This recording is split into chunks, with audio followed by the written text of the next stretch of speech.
right off the bat, we see a new card, the Mounted Raptor. Yeah, it's not being facetious either. The Mounted Raptor is this week's Druid card that's been released with the Old Demand wing. And with the Mounted Raptor, people make comparisons immediately to the card on the far left, the Pilot Shredder, which is unanimously agreed upon to be one of the most powerful cards in the game because of how hard it is to remove. Once you kill the Shredder off, usually it just shaves off a couple stats and you just have another minion stick on it. But Mounted Raptor is also in an interesting spot because I don't feel like it's at the Pilot Shredder power level. However, I do recognize that it's very good cards nonetheless. Yeah, I would think a very fair comparison for Mounted Raptor. This is something Chalky and I actually talked a lot about, was comparing it to Harvest Golem, where oftentimes you'll get a 2-1 body out of this. And so at this point, for the Druid's purpose, it was which one is more important? Is it having 2 power and 3 health, or is it having 3 power and 2 health? And you can kind of give it the direction the Druid has been taking lately. Wants to be a little bit more aggressive. Shades a lot of times don't have the time, and especially when you see Leopard over here, you really get the idea that they're going for raw power. That's the only thing that's important to them. So in a situation like this, Mounted Raptor is definitely superior to Harvest Golem. But say you're playing a more mid-range style, you probably want something like Harvest Golem just to make sure it can stave off a couple extra minions here and there. But either way, this is such a good hand for Brandeis University. It's very rare that you see a player with this many options on turn 1, but they have all of them. They could literally do anything with their hand. Yeah, another thing about Mounted Raptor in this type of theme deck, which is a more aggressive Druid, is you get more targets on the board for Savage Roar later in the game. So it just, gives you that little bit of extra oomph sometimes. And also tough to remove, just like Paladin Shredder, as you guys mentioned. Well, I do like the idea of using Innervate very early on if you can capitalize on all the mana crystals. In this case, if you Innervate the Mounted Raptor, you have Leopard Gnome and Living Roost to follow up on.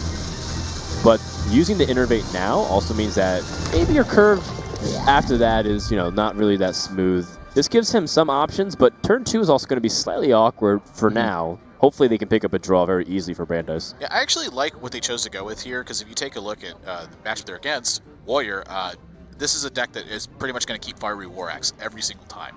So if they go with turn 1 Mounted Raptor, they use Innervate, Mounted Raptor's gone, so they don't have a turn 3 curve play.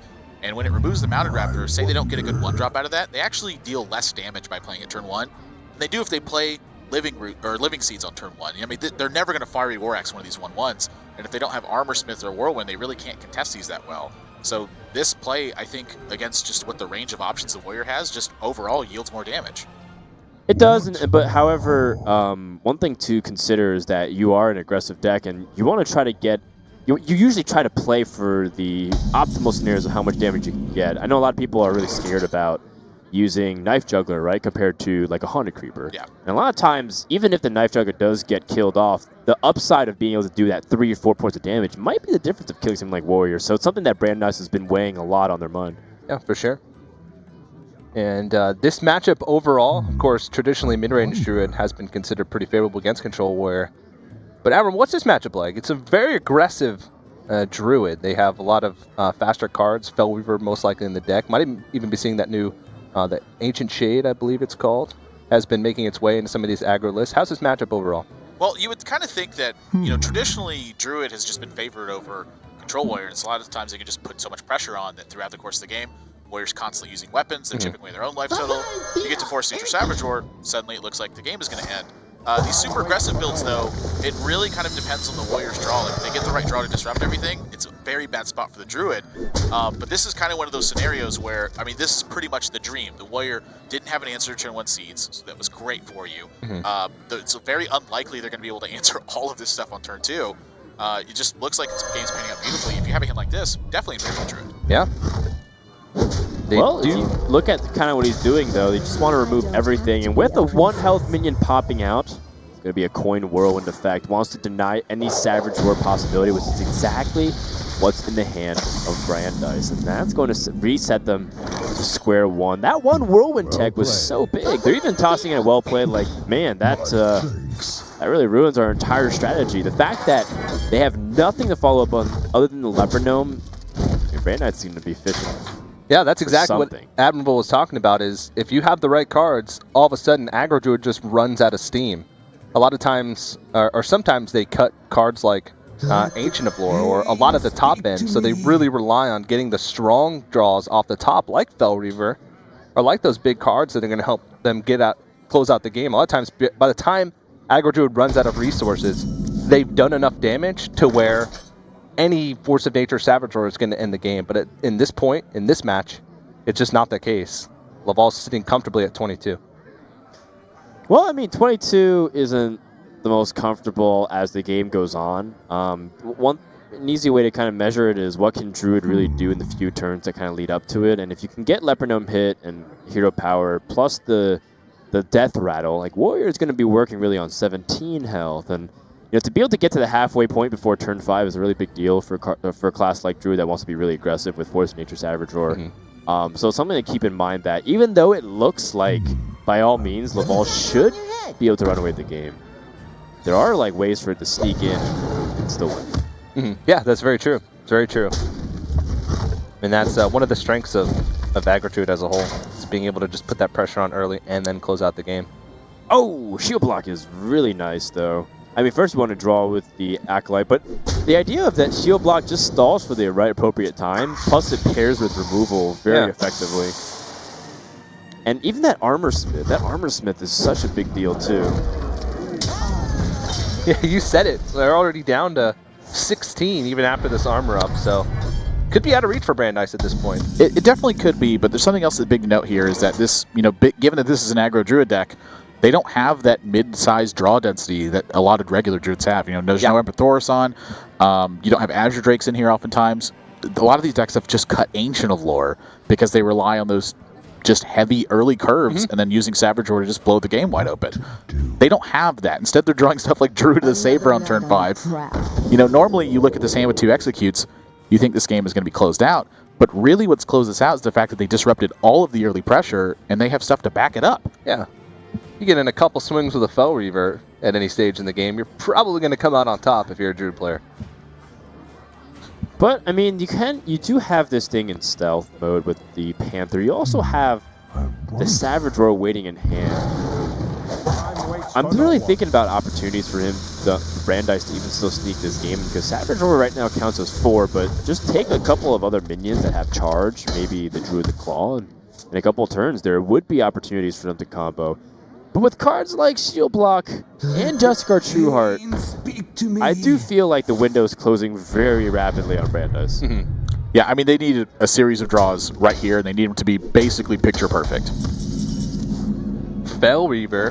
It's not going to be... I mean, normally, I think they're pretty excited to draw Fel Reaver here, but they are nervous. Like, they go, well, one execute's going to completely take care of this. But they don't have an option. They have to just try and hope that it works. Yeah, if you can innervate out a Fel Reaver on turn 3, or even turn 2 if you're on the coin, sometimes that could just be the trump card right there. It can be the game winner. But Laval double execute in the hand. They got plenty of ways to deal with this, and also can burn some of the cards, which is also an informational advantage, because if they burn Force of Nature Saboteurs, it's one less card they have to play around in the future if they have to count their armor ups.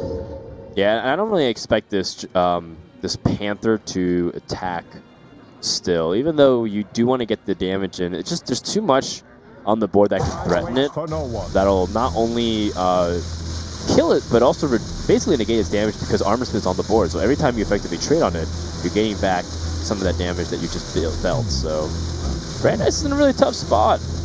This is still one of those situations where you just cross your fingers, but as soon as this Fel Reaver is dealt with, I anticipate that Brandeis might even consider conceding. And you can take a look at the body language, too. I mean, Laval University, they're paying such close attention right now.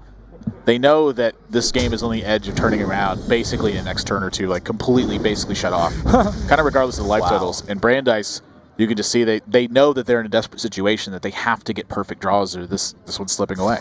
Yeah, even just that one shield block. Oh. Ooh. Oh, that one's not so bad. That's okay. The Force of Nature in descending order. That's something actually I want to talk about with Fel Reaver too. A lot of people look at the burns from these cards and they think, oh, this is terrible. Really, the bad ones are all these burst damage and these giant swingy cards that you can get. So if you burn something like Piloted Shredder, Knife Juggler, really not that bad. When you start burning Swipe, Dr. Boom, Druid of the Claw, like these are the important cards that you use to end the game. Stuff like Piloted Shredder is what you use to kind of get to that point. Yeah, fair point. Well, it doesn't look very good for Brandeis from this point on. Both teams being very meticulous about how they do stuff, but Fel Reaver number 2, it's it's the best that you can do from here, but... Well, they just saw it execute. I think that they're actually feeling pretty good about this. I don't know, though, but the opponent has enough armor to shield slam. Even if you attack into stuff, the Armor Smith plus the hero power should be able to shield slam the Fel Reaver second time anyways. So you're still crossing your fingers, but at this stage, it's still looking lights out, and Laval should be able to take this one. Take a look at their faces, though. I mean, they've perked up a little bit. They've gone, well, you know, what if they just don't have it? Yeah. Like that's. I mean, this is what you got to do. You got to hope for the right spots. Yeah. And Brandeis, of course, they informed us early in the broadcast their third player is on Skype with them right now. So he's only see 2 players on camera there, but they do have their third player with them. He's visiting family. Such a nice boy. Yeah. Visiting family. Well, in this case, do you attack again? I think this Panther might literally sit there all game and not attack once. Yeah, I mean, you pretty much nailed it with the Savage Roar, right? I mean, they can take 3 damage now, but they get a bigger damage investment just waiting for it. So, waiting, I think, is definitely the right call here. It's just unfortunate that they've landed themselves in this situation. The Warriors got 7 cards in hand. They're over 20 still. You have basically nothing left. It's just, you know, that's the risk of these decks. They're feast or famine. If you get the right opener and it's undisrupted, you will win the game.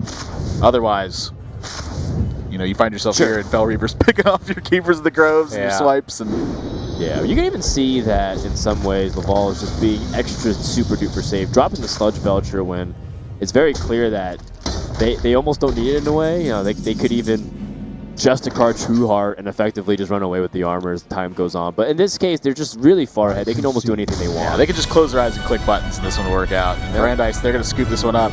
They've had enough. And a 1-0 lead to Laval University.